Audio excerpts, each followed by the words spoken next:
I have no sympathy for you. I have no sympathy for anybody. You get what you deserve. Wherever it is that you are in life, that's your bed. Sleep in it.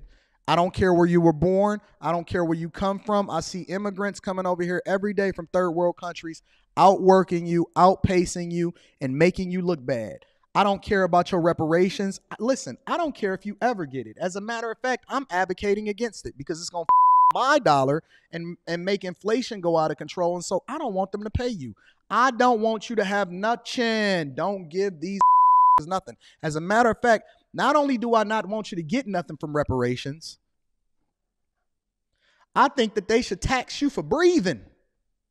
Tax you for breathing this good old air that we working so hard and paying our tax dollars for in order to be able to make sure that you got this good old air and this good old water. There's people in Detroit right now that say that they deserve water. They deserve clean water even if they don't pay for it. Says who?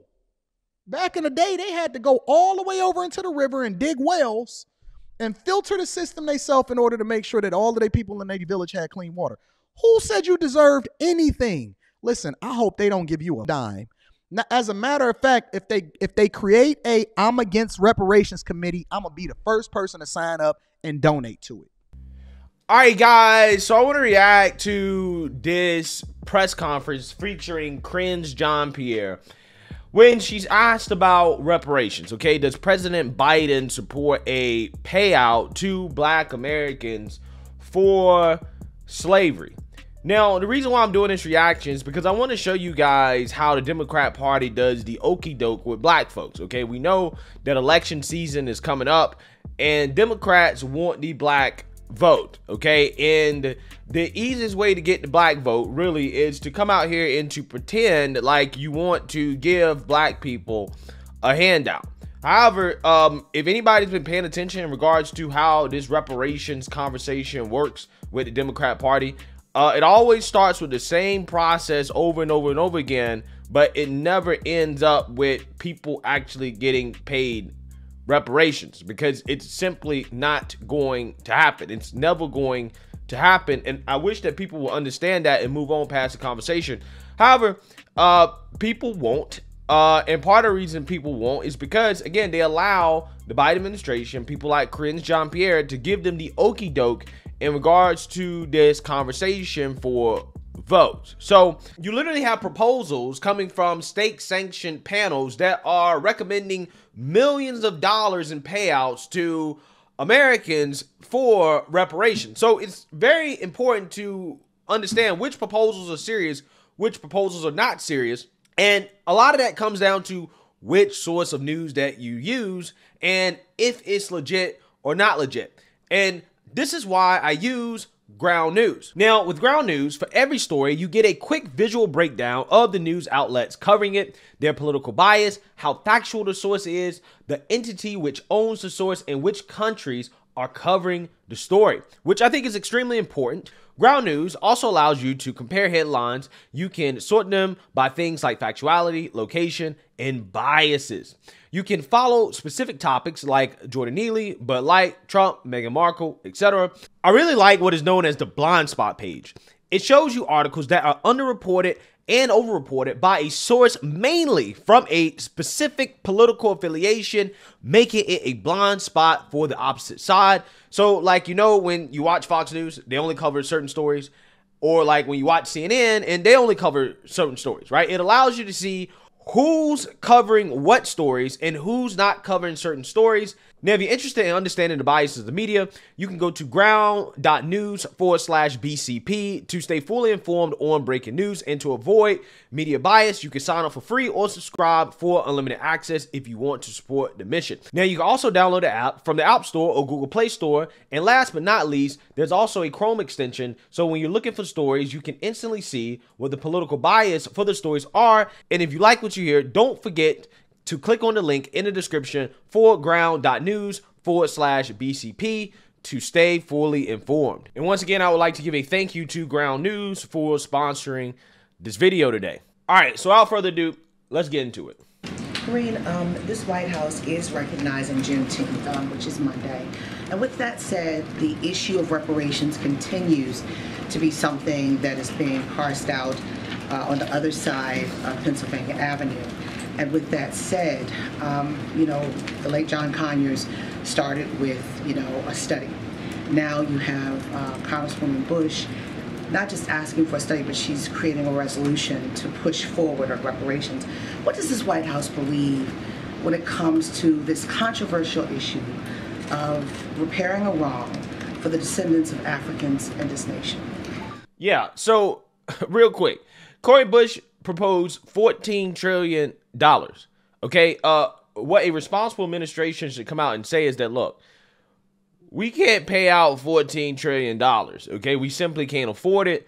And, at this point, I think it's something that people really need to kind of move past, right? Because it's just not economically feasible. It's not an economically feasible policy. It is what it is.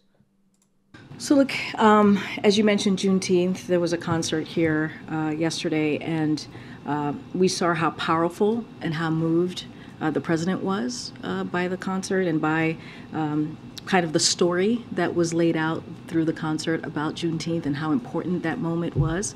Opal, as you know, was here, and it's always moving to hear her and to see her. And as you know, the president signed Juneteenth to be the most recent holiday about 2 years ago. So I think that shows from that action. I'll give you more. I think that shows from that action how important the president thinks this moment is, how important he thinks that it is important to continue to lift up the African American community, and he'll continue to do so. So here we go. This is what I try to tell you guys. This is what the OKIE is. Again, this is why I say that this conversation is such a waste of time.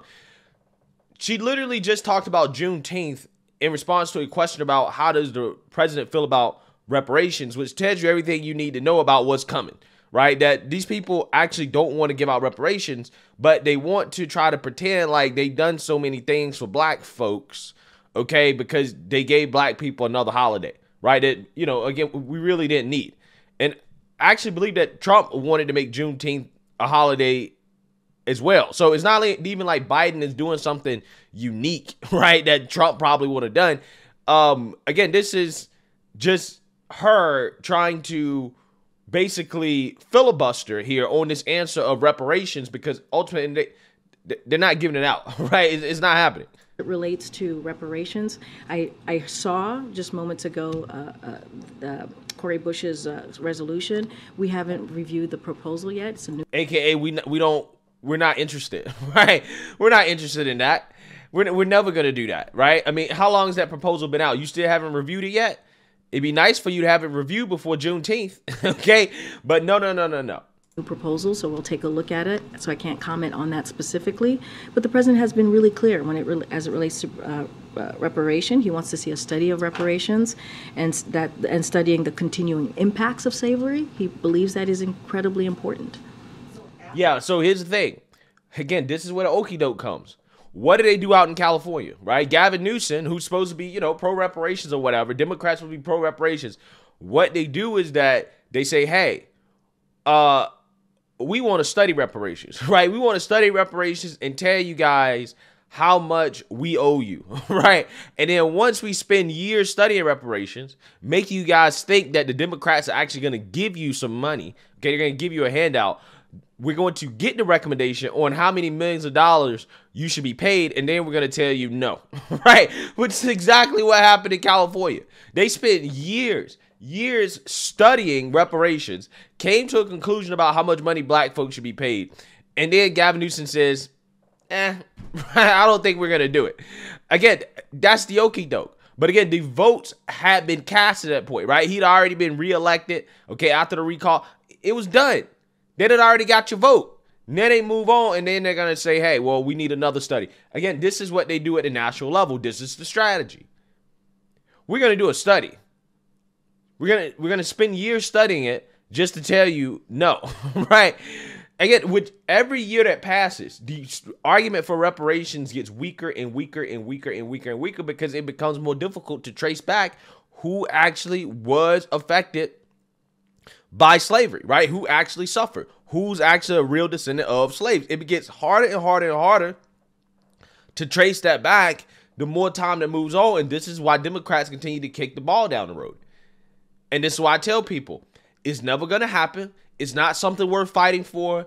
People that, you know, are supporting people that are fighting for this, you're wasting your money, right? You're burning your money on fire. You're better off taking your money and trying to go get your own reparations in some way rather than to wait on this, because it's never happening. If the study concludes what many thought leaders and civil rights leaders have said, what next? Does the president support a payout? Because the nation is divided on this. This has been one of the biggest issues over the decades about how to repair the enslavement over generations of Africans brought to this country for free labor. So what does the president do after? What will he lean in on after a study, which is expected to basically say what many of the civil rights and black thought leaders have said?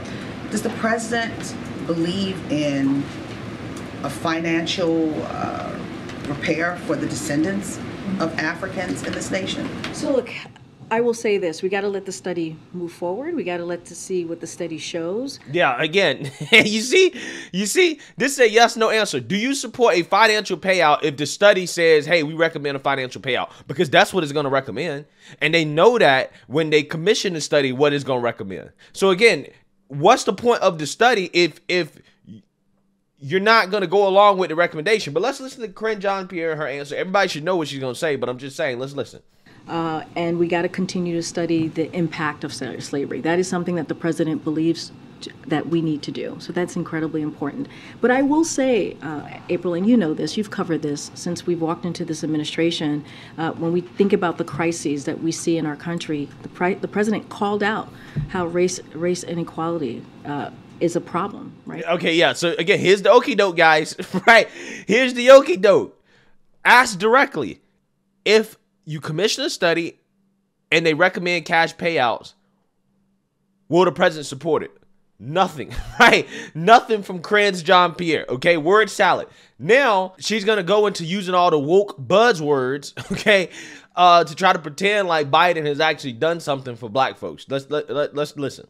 Right, is a crisis for us in this moment, which is why he is taking comprehensive action. When you think about what he did on the first couple of days that he walked in, signing an executive order to make sure at the federal level that we put equity at the center of this. And it is important that we continue to do this. How do we deal with the inequalities that we see in this country? And he's trying to do that on the federal level. So let's see what the study shows. It is important to continue to study the continuing impacts, if you will, on slavery. And I think because of the president's action, he's been very clear. He's been very clear how important it is, even just looking at his economic policy, how important it is to leave no one behind, have equity at the center of everything that he's done. If you look at every piece of historic piece of legislation that has passed, that he has signed, it has equity at the center of that. And that's because the president has that in mind, right, to make sure that we have equality, to make sure that we leave no one behind.